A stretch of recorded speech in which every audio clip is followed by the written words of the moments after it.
मूसलाधार बारिश हो रही थी और वो अपने कमरे में बैठा जल थल देख रहा था। बाहर बहुत बड़ा लॉन था जिसमें 2 दरख्त थे। उनके सब्ज पत्ते बारिश में नहा रहे थे। उसको महसूस हुआ कि वो पानी की इस यूरिश से खुश होकर नाच रहे हैं। उधर टेलीफोन का एक खंबा गड़ा था उसके फ्लैट के ऐन सामने। ये भी बड़ा मसरूर नजर आता था, हालांकि उसकी मसरत की कोई वजह मालूम नहीं होती थी। इस बेजान शय को भला मसरूर क्यों होना था? लेकिन तनवीर ने, जो कि बहुत मगमूम था, यही महसूस किया कि उसके आसपास जो विषय है खुशी से नाच गा रही हैं। सावन गुजर चुका था और बाराने रहमत नहीं हुई थी। लोगों ने मस्जिदों में इकट्ठा होकर दुआएं मांगी, मगर कोई नतीजा बरामद न हुआ। बादल आते और जाते रहे, मगर उनके थनों से पानी का एक कतरा भी न टपका। आखिर एक दिन अचानक काले काले बादल आसमान पर घिराए और छाजो पानी बरसने लगा। तनवीर को बादलों और बारिशों से कोई दिलचस्पी नहीं थी। उसकी जिंदगी तो चठियाल मैदान बन चुकी थी, जिसके मुंह में पानी का एक कतरा भी किसी ने न टपकाया हो। 2 बरस पहले उसने एक लड़की से, जिसका नाम सुरैया था, मोहब्बत करना शुरू की, मगर एक तरफा मोहब्बत थी जनाब। सुरैया ने उसे दरखोरे ऐतीना न समझा। सावन के दिन थे, बारिश हो रही थी। वो अपनी कोठी से बाहर निकला, जांघिया पहनकर नहाए और बारिश का लुत्फ उठाए। आम बाल्टी में पड़े थे। वो अकेला बैठा उन्हें चूस रहा था कि अचानक उसे चीखे और कहकहे सुनाई दिए। उसने देखा कि सामने वाली कोठी के लॉन में 2 लड़कियां बारिश में नहा रही हैं और खुशी में शोर मचा रही हैं। उसकी कोठी और साथ वाली कोठी के दरमियान सिर्फ एक झाड़ियों की दीवार हाइल थी। तनवीर उठा, आम का रस चूसते हुए वो बाड़ के पेड़ के पास गया और गौर से उन दोनों लड़कियों को देखा। दोनों महीन मलमल के कुर्ते पहने थे जो उनके बदन के साथ चिपके हुए थे। शलवार चूंकि लट्ठे की थी, इसलिए तनवीर को उनके बदन के निचले हिस्से की सही खद्दो खाल का पता न चल सका। उसने पहले किसी औरत को ऐसी नज़रों से कभी नहीं देखा था, जैसे कि उस रोज़ जबकि बारिश हो रही थी।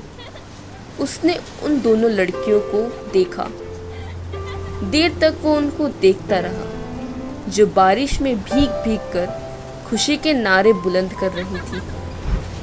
तनवीर ने उनको पहले कभी नहीं देखा था, इसलिए कि वो तबन कुछ इस किस्म का लड़का नहीं था कि वो किसी लड़की को बुरी नज़रों से देखना गुनाह समझता था। मगर उसने उस रोज़ बड़ी ललचाई नज़रों से उनको देखा ही नहीं, बल्कि उनके गीले बदन में अंगारा बन के बमे की तरह छेद करता रहा।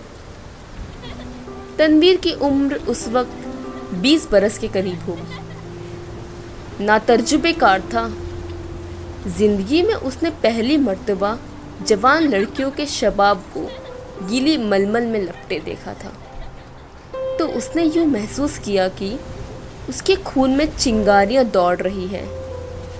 उसने उन लड़कियों में से एक को मुंतखब करना चाहा।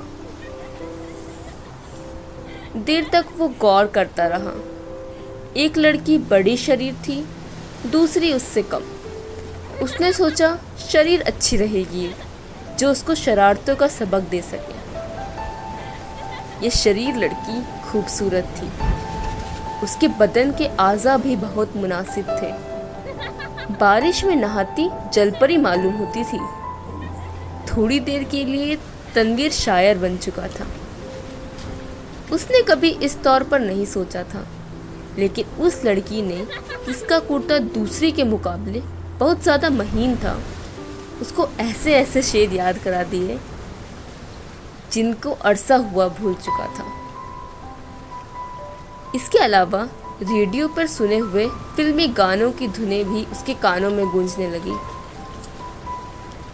उसने बाड़ के पीछे ये महसूस करना शुरू किया कि वो अशोक कुमार है, दिलीप कुमार है।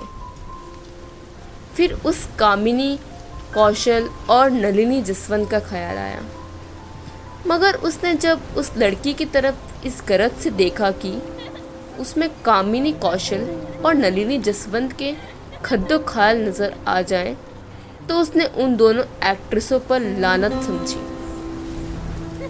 वो उनसे कहीं बेहतर और ज़्यादा हसीन थी।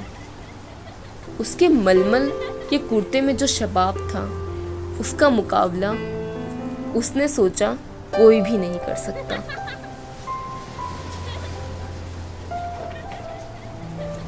तनवीर ने आम चूसना बंद कर दिए और उस लड़की से, जिसका नाम प्रवीण था, इश्क लड़ाना शुरू कर दिया। शुरू में उसे मुश्किलात पेश आई, इसीलिए कि उस लड़की तक रसाई तनवीर को आसान नहीं मालूम होती थी। फिर उसे अपने वालिदैन का भी डर था। इसके अलावा उसे ये भी यकीन था कि उससे मुलफ़िक़त होगी या नहीं। बहुत देर तक वो उन्हें उलझनों में गिरफ्तार रहा, रातें जागता रहा, झाड़ियों के पस्त कद झाड़ के पास जाता, मगर वो नज़र नहीं आती थी। घंटों वहाँ खड़े रहता था और वो बारिश वाला मंजर जो उसने देखा था, आंखें बंद करके जहन में दोहराता रहता था।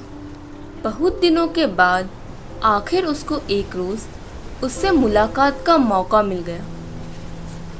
वो अपने बाप की कार में घर के किसी काम की गरज से जा रहा था कि परवीन से उसकी मुठभेड़ हो गई। वो कार स्टार्ट कर चुका था कि उसके साथ वाली कोठी में तनवीर के ख्वाबों की शहजादी निकली।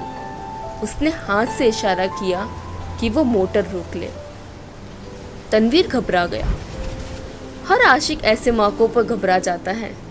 उसने मोटर कुछ ऐसे बेंडे अंदाज में रोकी कि उसको ज़बरदस्त धचका लगा। उसका सर ज़ोर से स्टीयरिंग व्हील के साथ टकराया, मगर उस वक्त वो शराब के नशे से ज़्यादा मखमूर था। उसको उसकी महबूबा ने खुद मुखातिब किया था। परवीन के होठों पर गहरे सुर्ख लाल लिपस्टिक थोपी हुई थी। उसने सुर्ख मुस्कुराहट से कहा, माफ़ फरमाइएगा, मैंने आपको तकलीफ़ दी। वो बारिश हो रही है ना, तांगा इस दूर दराज जगह मिलना मुहाल है और मुझे एक ज़रूरी काम से जाना था। आप मेरे पड़ोसी हैं, इसलिए आपको ये ज़हमत दी। ज़हमत का क्या सवाल पैदा होता है? मैं तो आपसे मेरा तारुफ तो नहीं, लेकिन आपको एक बार देखा था। परवीन अपनी सुर्ख मुस्कुराहटों के साथ कार में बैठ गई और तनवीर से पूछा, आपने मुझे कब देखा था? आपकी कोठी के लॉन में, जब आप और आपके साथ एक और लड़की बारिश में नहा रही थी। हाय, आप देख रहे थे? ये गुस्ताखी मैंने ज़रूर की, इसके लिए मुआफ़ी चाहता हूँ। आपने देखा क्या था? ये सवाल ऐसा था कि तनवीर उसका जवाब नहीं दे सकता था। आय बाय शाय करके रह गया। जी कुछ नहीं, बस आपको, मेरा मतलब है कि दो लड़कियां थी जो बारिश में नहा रही थी और खुश हो रही थी। मैं उस वक्त आम चूस रहा था। परवीन के गहरे सुर्ख लबों पर शरीर मुस्कुराहट पैदा हुई।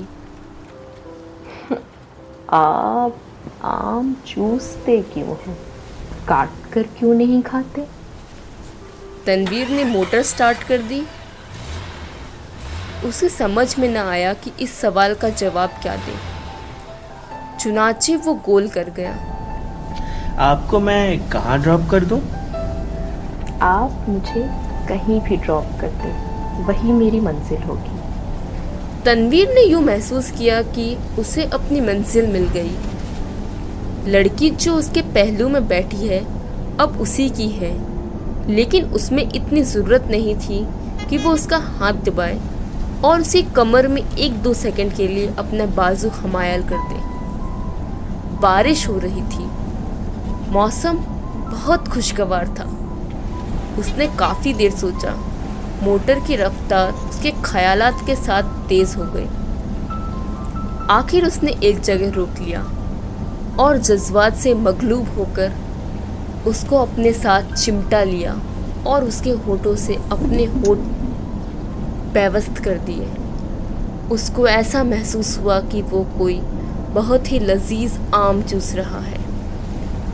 परवीन ने कोई मुज़ाहमत न की, लेकिन फ़ौरन तनवीर को यह एहसास बड़ी शिद्दत से हुआ कि उसने बड़ी नाशाहिद हरकत की है और गालिबन परवीन को उसकी यह हरकत पसंद नहीं आई। चुनाचे एकदम संजीदा होकर उसने कहा, आपको जाना कहाँ है?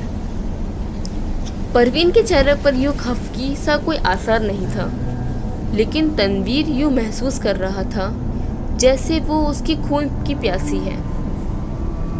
परवीन ने उसे बता दिया कि उसे कहाँ जाना है। जब वह उस जगह पहुंचा तो उसको मालूम हुआ कि वो वैश्याओं का चकला है। उसने परवीन को मोटर से उतारा। उसके होठों पर गहरे रंग की मुस्कुराहट बिखरी रही थी। उसने कुल्हे मटका कर ठेठ कस्बियों के अंदाज में उससे कहा, शाम को मैं यहीं होती, आप कभी ज़रूर तशरीफ़ लाएं।